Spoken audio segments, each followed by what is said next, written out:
সভাপতি, আমি সংক্ষেপে আপনাদেরকে বলতে চাই, আজকের এই বাংলাদেশ সেক্রেটারিয়েট জার্নালিস্ট অ্যাসোসিয়েশনের জন্ম কিন্তু অনেক চড়াই পার করে আমরা যথেষ্ট 17 বছর রাজপথে সংগ্রাম লড়াই করেছি। আপনারা নিশ্চয় অবগত আছেন। আপনাদেরকে জানাতে চাই, বলতে চাই, আমি ঢাকা সাংবাদিক ইউনিয়নের এক্সিকিউটিভ নির্বাহী সদস্য। আমরা 17 বছর এই ফ্যাসিস্টের বিরুদ্ধে প্রেস ক্লাবের সামনে সকল আন্দোলন সংগ্রামে রক্ত দিয়েছি, বুলেটের উপরে আঘাত খেয়েছি, মামলা শিকার হয়েছি, তবুও আমরা পিছুটার হইনি।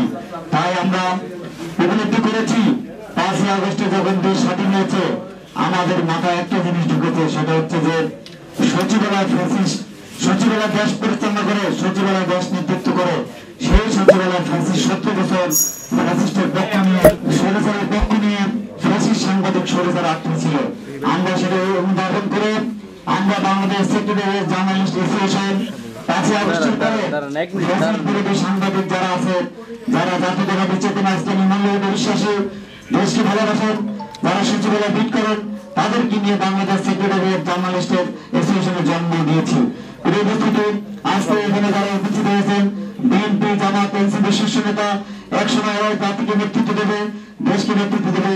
আমরা বলতে চাচ্ছি, বাংলাদেশ সেক্রেটারিয়েট জার্নালিস্ট অ্যাসোসিয়েশন সচিবালয়, সচিব, সাংবাদিকদের বিরুদ্ধে যারা ফ্যাসিস্ট, তাদের বিরুদ্ধে আমরা আন্দোলন সংগ্রাম করে যাচ্ছি। এই সচিবালয় আমাদের ফ্যাসিস্ট মুক্ত হয়েছে, কিন্তু সচিবালয় মুক্ত হয়নি।